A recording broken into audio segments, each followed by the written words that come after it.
Next speaker, I would like to give the floor to Her Excellency Mrs. Martha Ama Akaya Pobee, a permanent representative of Ghana.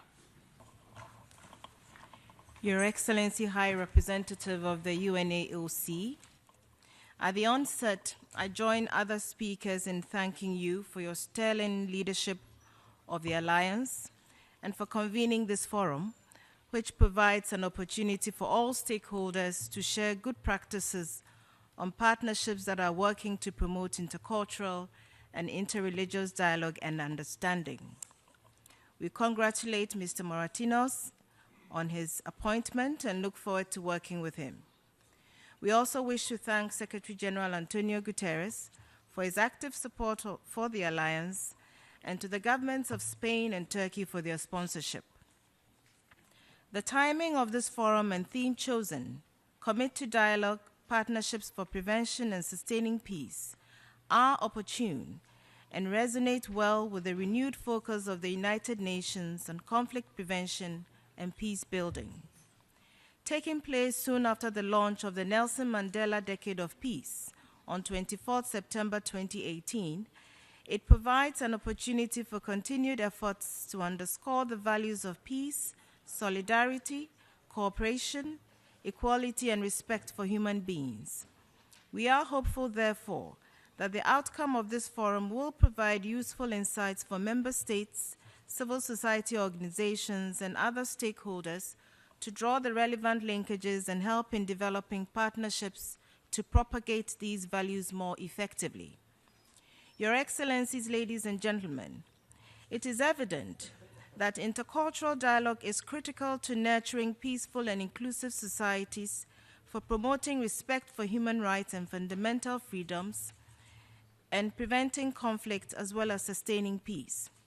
Ghana is therefore committed to the primary mission of the UNAOC to forge collective political will for concerted action and welcomes the focus given to activities in the areas of education, youth, media, and migration.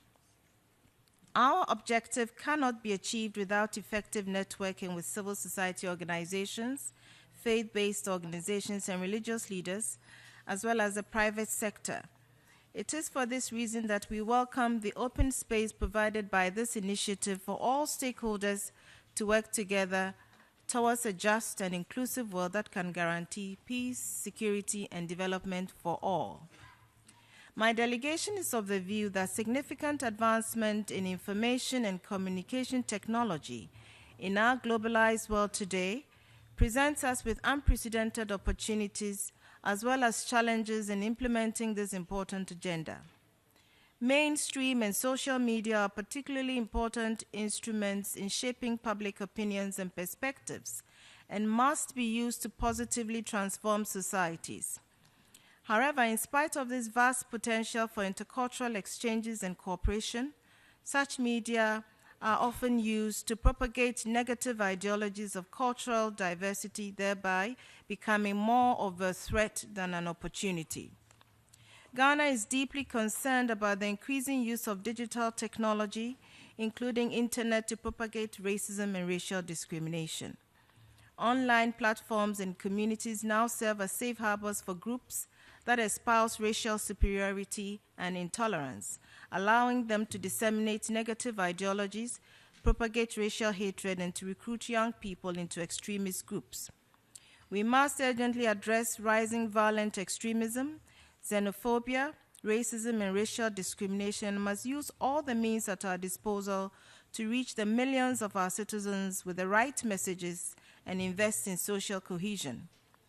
We recommend concerted action by member states to institute measures to better regulate the media space in order to harness their benefits and discourage their use for acts that constitute threats to social cohesion and peaceful coexistence.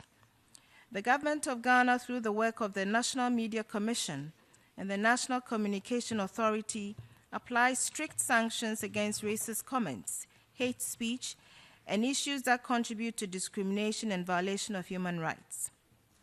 Beyond education, we wish to stress the need to develop national legislation to deter the use of social media platforms for racist content and hate speech. Such legislation must be duly enforced, and technology companies must also be encouraged to adopt commensurate policies and measures. Your Excellencies, ladies and gentlemen, we must seize the moment to target the most vulnerable to violence, including migrants and displaced persons, women and children affected by conflict. The inclusion of women in decision-making and peace-building processes cannot be overemphasized, and given their critical role in the community, as well as potential for grassroots transformational change, they can be counted on as effective agents for advancing interreligious and intercultural dialogue. We urge member states to take advantage of the first ever global compact for safe and orderly migration to be adopted in Morocco this December, and to develop national policies in line with provisions in the compact in order to help protect the rights of migrants. Objectives 16 and 17 of the Global Compact, with their respective emphasis on empowering migrants and societies, will help to realize full inclusion and social cohesion, as well as promote evidence-based public discourse to shape perceptions of migration.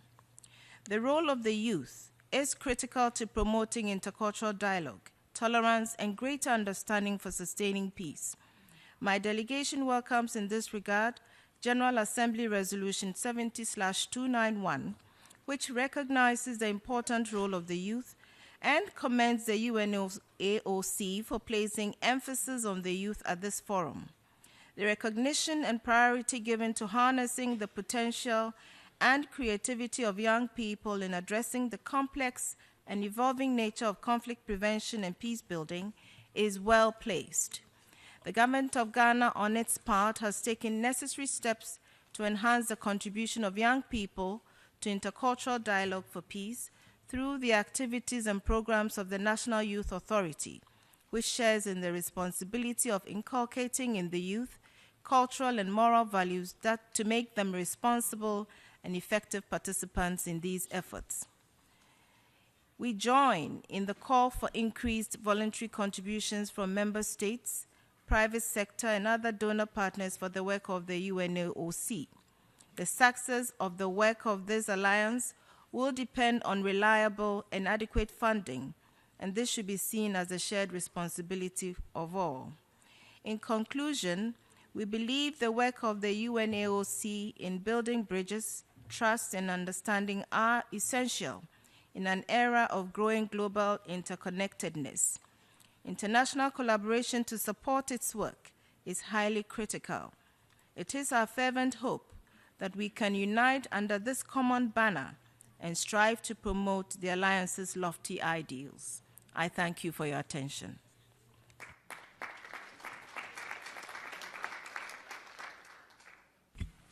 I thank Her Excellency for her remarks.